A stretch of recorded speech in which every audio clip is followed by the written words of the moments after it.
Hello guys, magandang early morning sa inyong lahat. Ito si Mike Padua. Nakatuloy tayo sa pinaka-latest update, special coverage sa bagyong si Fung Wong, yung panibagong bagyo, at yung paalis na po si Tino. Pero hindi na po tayo tututok kay Tino, okay? At yung bagyong papasok po sa ating bansa ay bibigyan ng pangalan na Uwan mamayang gabi pagpasok po sa area of responsibility. So ito po ang pinaka-latest natin ngayong Biyernes ng umaga, Nobyembre 7, 2025, Tagalog version. Pinaglingkod sa inyo ng Typhoon 2000 at ng Naga College Foundation. Bago na magsimula, gusto kong pasalamatan ang ating partners, Aboitiz Power, Bank of the Philippine Islands Sustainability. If interested, just click po ang link dito. Or if you are watching sa Facebook, may link po sa baba po sa description ng ating video. At ang lokal na gobyerno ng Naga City headed by Honorable Mayor Lenny Robredo at ang ating Honorable Vice Mayor Gabi Bordado. Pasensya na po, hindi po tayo naka-video kahapon. Medyo nag-crap po ang ating video software. So, kailangan natin i-reinstall. At pasalamat tayo at naayos naman. At nandito ulit tayo para ibigay sa inyo ang pinaka-latest ng papasok po na bagyong si Fung Wong. At ito po ang pinaka-latest natin ngayon. Fast animation mula sa University of Wisconsin Tropical Cyclone page. At nakikita po ninyo dyan ang satellite loop nitong dalawang bagyo. Si Tino po, naglandfall na po sa may Vietnam kaninang o kahapon na alas 7 ng gabi. At kasalukuyan, mabilis na po siyang nalulusaw habang tumatawid po dito sa may area po ng Cambodia at Laos. At ito po ay nagbigay po ng grabe pong epekto dito sa Vietnam kasi ito po lumakas po sa category 4 briefly, naging 215 kph. Then after a few hours, humina ulit, 205. Then pag landfall niya, 185. Category 3, malakas din po yan. Okay? Actually, 120 kph, malakas na rin na bagyo yan. At nakikita nyo, no? Maraming mga bahay, mga kahoy, mga bubong, ang nasisira po sa mga ganyan na system. Ito pa, 185. At meron po tayong binabantay na yun ng panibagong bagyo. Ito po ang bagyong si Fung Wong. Napakalaki po, halos ka-size ng Pilipinas. Ang kanyang diameter ay umabot po ng 1,400 kilometers. Ganyan po kalaki ang kanyang rain bands. But as the typhoon, habang papalapit po sa ating bansa, habang lumalakas, ito po ay posibilidad na lumiit ng konti. But still, it will remain as a large system, mga 1,000 kilometers per diameter pagdaan niya dito sa may area po ng Luzon. So halos apektado po ang ating bansa itong malaking system na ito. Pati yung wind radius niya ay umabot po ng 350 kilometers to 440 ang kanyang pagkalaki, okay, yung radius niya. So talagang pag dinaanan ka kahit na 200 kilometers away, mafe-feel natin ang hugupit nitong bagyong ito. But hindi naman po masyadong kalakasan unless nasa core or sa may eyewall ka o eye ng bagyo na pwede umabot po ng hanggang 200 km bawat oras. So nagkita po natin na yun, unti-unti na pong nagsasara yung kanyang exposed center. So assign po na lumalakas na po siya. At may posibilidad severe tropical storm na ito mamayang umaga, mamayang paglabas ng aking araw. But na yun, nasa to be exact 85 kph hanggang 100 kph ang kanyang sustained winds. At kasalukuyan, kumikilos po ito slowly panorte. Hopefully, sana tuloy-tuloy na pong panorte yan. But may magbibuild po na high pressure ridge dito sa may area po ng Taiwan na hindi naman po masyadong kalakasan, kaya ang movement niya ay gagalaw po siya patungong west-northwest. Gaganyan po siya and then dito po siya magla-landfall. Okay, then nakakit daw dito. So yan po magiging tracking niya. May similarities po sa bagyong Yoyong of 2004 na dumaan din po sa North o Bicol. And marami na mga bagyo na ganyan ka-close. Yung bagyo Ulysses, although nakadikit dito sa atin, sa Bicol, pabantayin pa rin natin to for possible baka sumubsob, but hindi po natin iniisip yan. Pinipray natin na maintain yung kanyang tracking. So far, for the past 24 hours, hindi nagbabago po ang mga forecast models. Nandun lang palagi sa Isabela o Aurora, minsan aakyat po ulit. So, hopefully, yung pagdaan lang malapit sa Bicol ang medyo namimilig ko po kami. So, ito po yung latest sa ating zoom in satellite animation mula sa windy.com. Okay, at nakikita po ninyo dyan ang napakalaking sirkulasyon ng bagyo. So, nagsimula na po siyang mag-consolidate. So, nandito po siya sa bandang 10 or 11 degrees north latitude. At mukhang papasok na po siya ng area of responsibility pagdating po ng early evening ng mamaya Friday. So, yan po ang tracking natin kanina. Stormwatch number 1. Every 24 hours lang release natin. But pagpasok ng power, pabalik tayo sa 12 hourly updates. And in between, may mga postings tayo sa Facebook. At ito po yung kanyang tracking as of this time. Nandyan po siya. Ito yung forecast. Dadaan po siya between 2 p.m. to dito po yan. 2 p.m. to 8 p.m. Dito. Sa time na yan, dyan po dadaan yung bagyo sa linggo. So, makikita niyo ang buong Bicol ay hagip po sa tinatawag nating tropical storm force winds of 60 to 100 kph na bugso. Okay? Ang northern Catanduanes at yung coastal areas ng García-Torena, Siroma at Caramuan, pati ditong area po ng Calaguas, Camarines Norte, baka mahagip po kayo ng bugso ng hangin na 100 to 130 kph. Yan po, damaging winds na po yan. Itong area ng dark red, ito po yung hangin na 130 pataas. So, malakas po yan. Pero napakalaki po talaga yung kanyang radius ng tropical storm force winds. Kaya mag-ingat po kayo lahat yan sa buong Luzon hanggang Metro Manila for possible mga pabugso-bugsong ulan.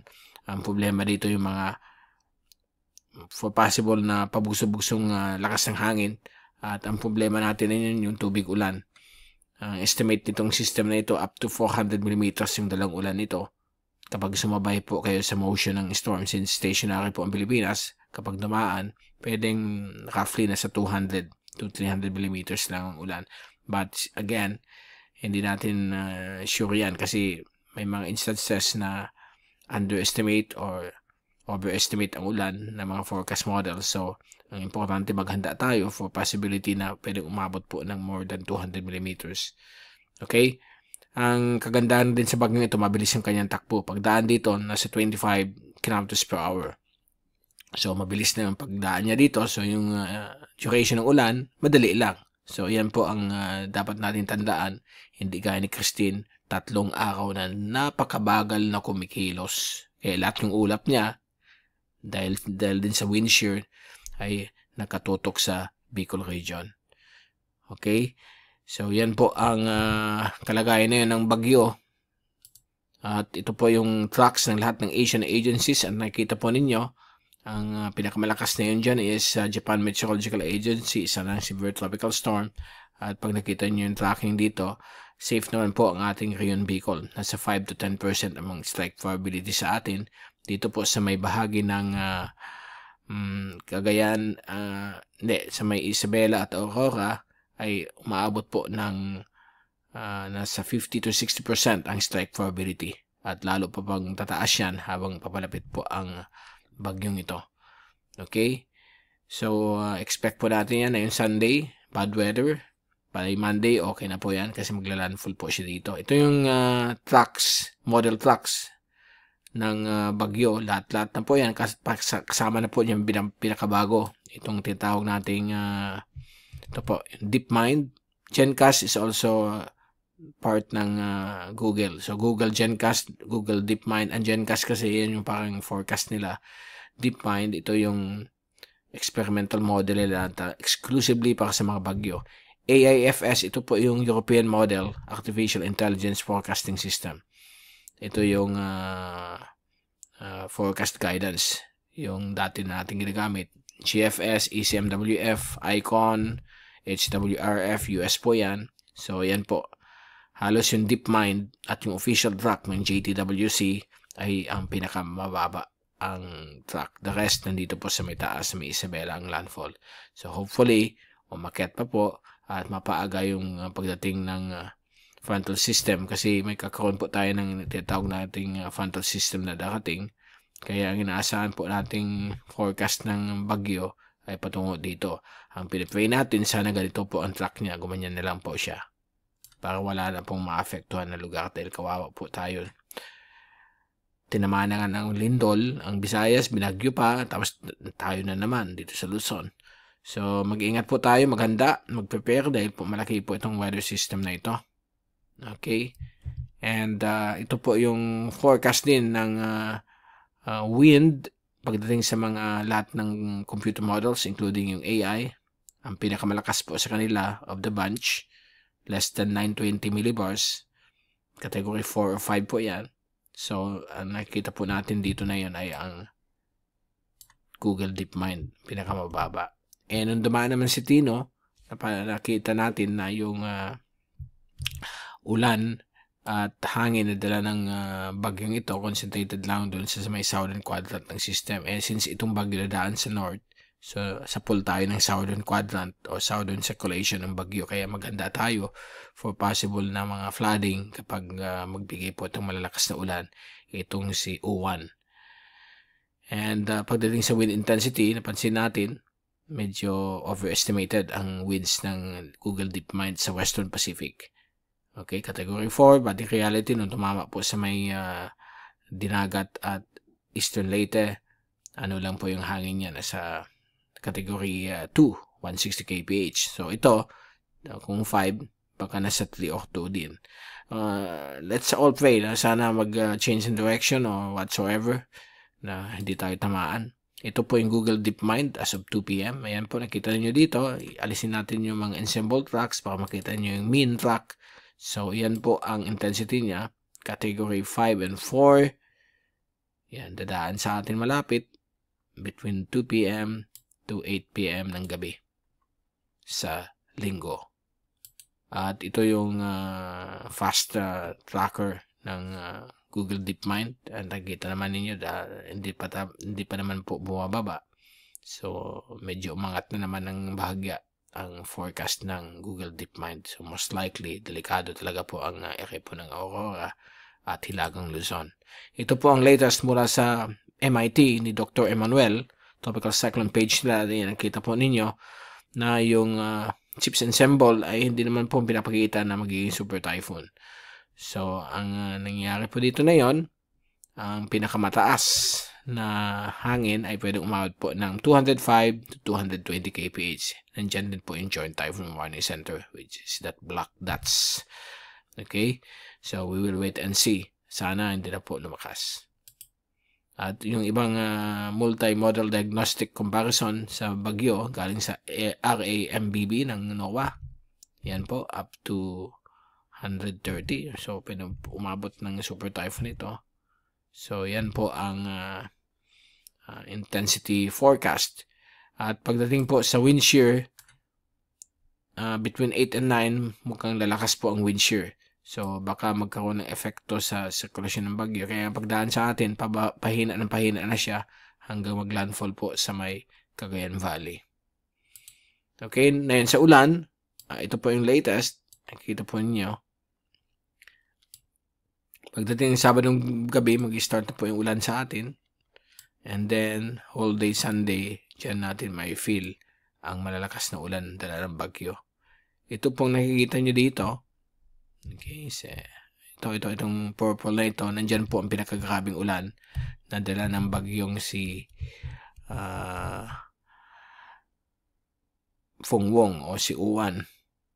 Up to 400 millimeters po yan. At dito naman po sa area natin, sa Bicol, nasa 50 to 100 millimeters. But baka umakyat pa po dyan. Kasi nakita natin na underestimate ng European model yung ulan ni Tino.